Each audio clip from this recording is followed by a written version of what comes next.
The Inevitable by William Pattison, read by the author. Dedicated to my mentor, Harlan Ellison. I could feel his spirit guiding me as I wrote. Have you ever really contemplated your own death? I mean the moment you let go of this mortal coil and move on to that undiscovered country that none return from. What is a dying person's last feeling at the moment of death? Do you know? I do. The feeling is that of surprise. I know what your response is. You question it. Why surprise? Why would a person be surprised at that moment?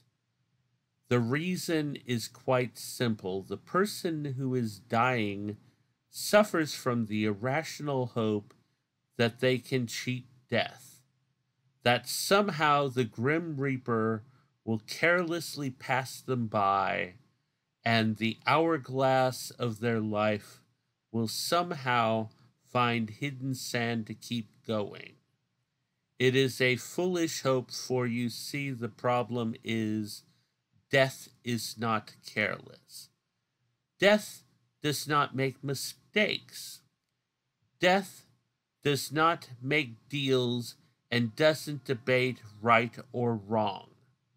There is no reasoning with death. Death doesn't care about what you want or what you need. Death has a job to do, and it won't be deterred from doing it. People have claimed to have cheated death, but they are fools. It just wasn't their time, but they arrogantly believe they changed their destiny. What a pathetic joke. You can't change the inevitable. Death is inevitable. Death has dominion. Immortality is an illusion.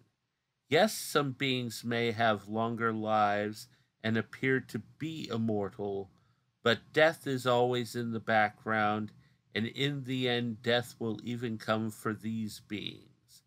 Angels, demons, gods, humans, animals, worlds, galaxies, universes, multiverses, and creation itself eventually ends. It is the way of things. I can see the look on your face. It's a look of defiance. Oh no, not me. I'm going down kicking and screaming. Death can't have me. I won't go without a fight. Death won't give you a chance. If it has come to take you, it will do just that. No ifs, ands, or buts. It will just happen, and as I said, all you'll get a chance to feel is surprise, and that will be it. Game over. How am I so knowledgeable about this? Why do I know with such certainty that I'm right? I've personally observed death making his rounds. That's how I know. It happened a little over 50 years ago when I was 7 years old. I was in the hospital for an operation, and after I got a nasty staph infection. I had a high fever and was sweating profusely. I also was cursed with an open gut incision that had a drainage tube come out of it. The other end of the tube came out in my groin area. It was horribly painful when the doctor pulled it out. The odor coming from the wound smelled like rotting meat. I didn't realize at the time I would have to suffer with this nightmare for 2 years until the damn thing closed up on its own. That ruined any opportunity for me to socialize or make friends when I went back to kindergarten. It also left me with a horrible scar on top of everything. The boy in the next bed had problems with his lungs and would whistle as he breathed. He had an oxygen mask and a noisily whirring air system. He would periodically get coughing fits and would take off the mask long enough to spit in a bowl on the table next to his bed. It was a joyous time. Every couple of hours, from what I could estimate, the nurse would come in and check on us. She kept telling me to try and get some sleep. Unfortunately, sleep evaded me. The problem was quite simply that the noise of my roommate's breathing problem prevented me from falling asleep. I would lay in the bed and want the peace and rest of sleep, only to find myself wide awake and uncomfortable in the dark stillness that enveloped both myself and my roommate. The time dragged by slowly and felt utterly endless. But then, to my surprise, I saw movement in the shadows. A figure which was shrouded in black, that was darker than the shadows, moved with a flowing motion towards my roommate's bed. The thing in black raised its arm, and I saw a flash of pale white as its skeleton-like hand came down and touched my roommate's forehead. Then I heard it in a soft voice say, "Rest." And suddenly the whistling breathing stopped and the alarm on his monitor went off. Before disappearing, the cloaked figure turned to me, and I actually saw its skeletal face and glowing red eyes. It pointed its thin finger at me, and from its sardonically smiling mouth, I heard it say, "Not your time yet." Then it simply melted into the shadows just before 3 nurses came rushing into the room to try in vain to revive my roommate. When they finished, they pulled the privacy curtain around him like that was going to hide the fact that I was in the room with a dead body. I guess they wanted to keep from traumatizing me. Good luck there. It was hours later when the nurses finally moved my roommate out and set up the bed for another occupant. My new roommate was an annoying, selfish little asshole who would constantly have the nurse change the TV channel when I was watching something. He also would have the nurse pull the privacy screen between us so I couldn't even look out the window on the other side of him. And if that wasn't enough, the little bastard snored. Thankfully, I only had to endure him a couple of days before my fever broke and I was moved to a private room until I recovered enough to go home. But that wasn't the last time I saw death. I saw him when my father died. In 1986, it was discovered that my father was suffering from a tumor in his brain that the doctors at the time were unable to remove. They gave him less than a year to live. For months, I helped take care of him, and watched as the man I once knew and respected slowly degenerated into a pathetic thing that couldn't even feed himself. At one point, early on, my mother ended up having a heart attack when she tried to lift my father back into his bed after he fell out of it. I had been stuck doing a night shift at work and didn't find out until 6 hours later when I finally got home. My poor father ended up spending all that time on the floor next to his bed, laying in his own excrement. Given our mother's condition, my sisters and I took turns watching over Dad. Amusingly, I always seemed to end up getting the 11 o'clock to 3 a.m. shift.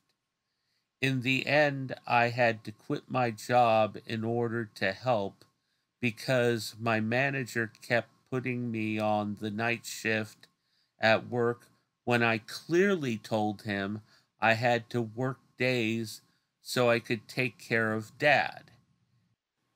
It was a fun time, I could tell you.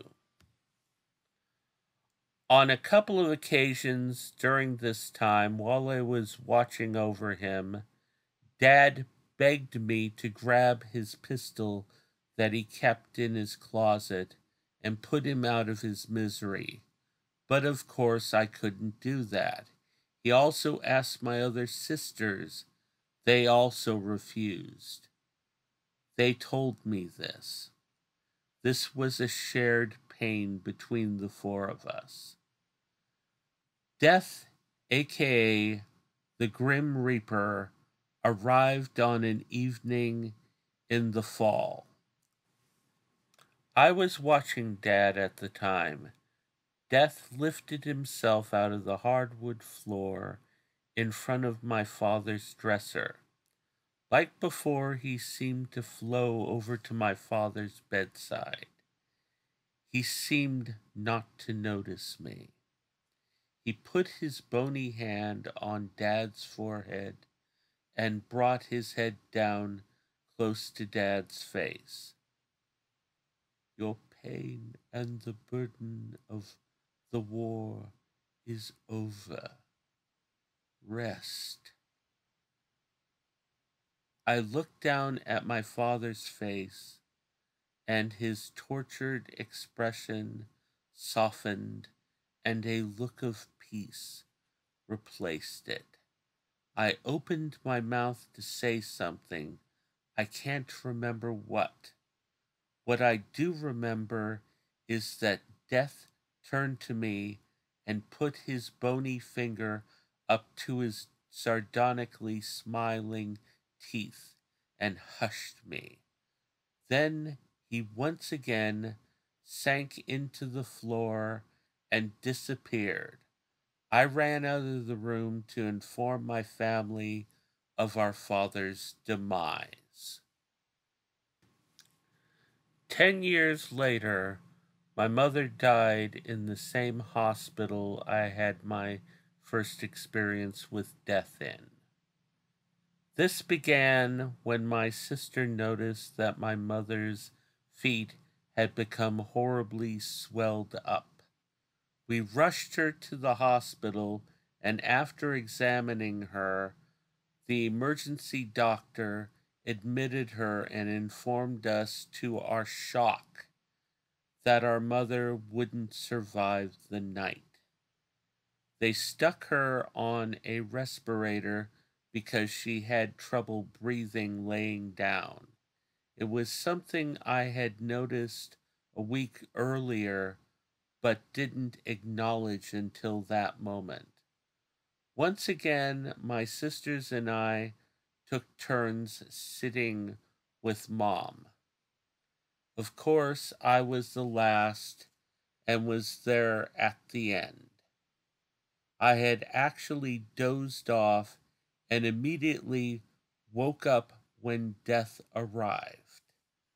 Similarly, like with my father, the dark-robed figure lifted himself from the white tiled floor. It flowed over to my mother's bed. I could see my mother's eyes look up at him.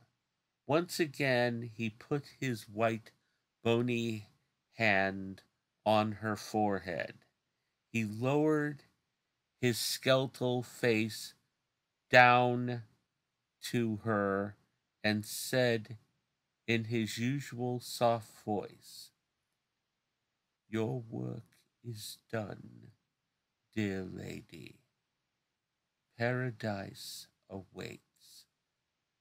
Then he simply gave me a glance before swiftly lowering himself into the floor before her heart monitor flatlined and the alarm went off.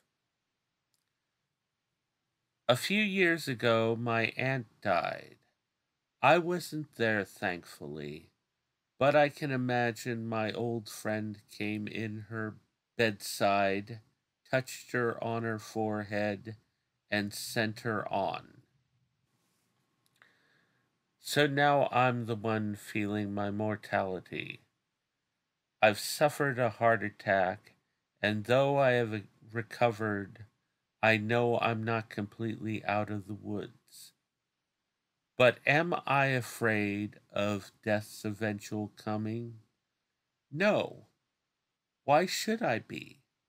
Death is inevitable. Death is part of life. Death is what reminds us to try and live our best life because we don't want to have it end with us having wasted it.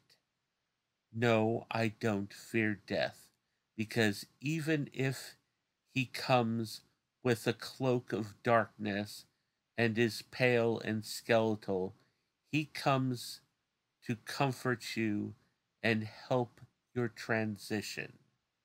There is no reason to fear death, for death gives life meaning, for we only live once.